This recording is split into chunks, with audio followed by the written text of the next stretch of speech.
out. So on page 74, we have here melody and chords. Of course, the melody will be on the right hand, most of the time at least. Here are some tools that you can use.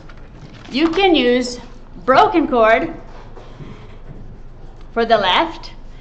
And the way that I would do that specifically broken chord would be you play with your pinky, let's say, the root of the chord, followed by either 3 and 5, 3 and 7, or 5 and 7. You can choose. That's one tool. So for instance, that first line there has a B flat major, right? So that would be left hand root followed by either 3 and 7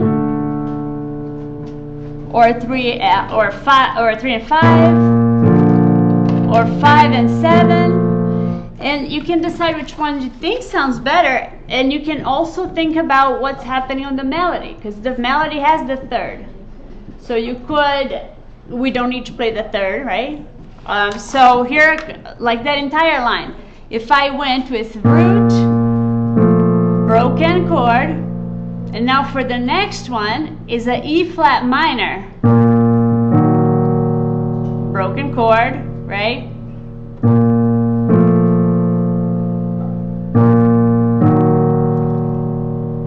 You can mess around with like which parts of the chord you really want to keep. It could be that, to have the 7, because the melody, so the melody right here has the root. So for instance, let's say if you, that first line, all you did was that, it would sound like that, like broken chord.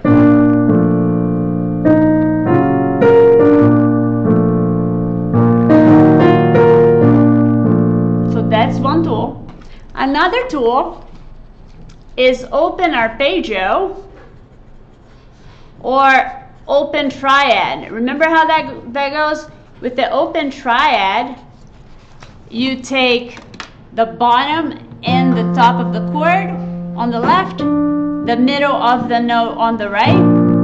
So let's say, for instance, that I'm on measure 9. Measure 9 is a G minor. So that would be this open chord, right?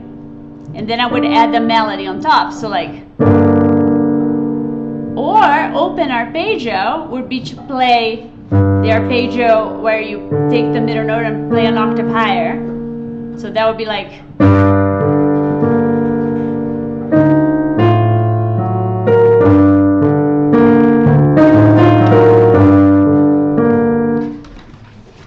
right? So now we have these two options here. Another option is that we've been working on a lot is like root 7 for the left hand, and the right hand incorporates the third. So here's an example of that. Let's see, for instance, on measure 9 again, we have G minor 7. Root 7 on the left, middle of the chord on the right, right? And maybe the next one, measure 9, let's see, measure 13, this. Maybe the C7, open arpeggio, right? And sometimes, and here's the last one that I can think of right now, is to have the left hand play just the root and the right hand be very harmonized, to have the rest of the chord harmonized melody. For instance, here on measure 13, an F7 sus, also known as a E flat triad over F, right? Because the E flat is the 7, the G is the 9, the B flat is the 4. Then it will be this, right? So that is what we're going to be doing with this song. You're going to come up with your own arrangement, and you can start it now while I do the quiz, or if you still need to practice for the quiz, you can do that.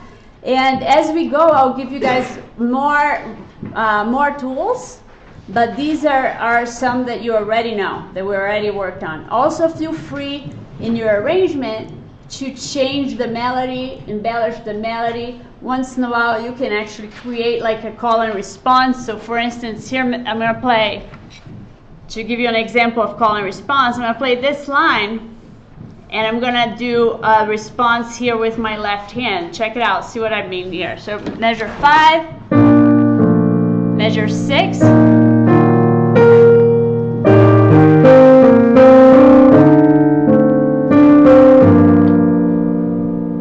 left hand did a little something something. Make sense? All right.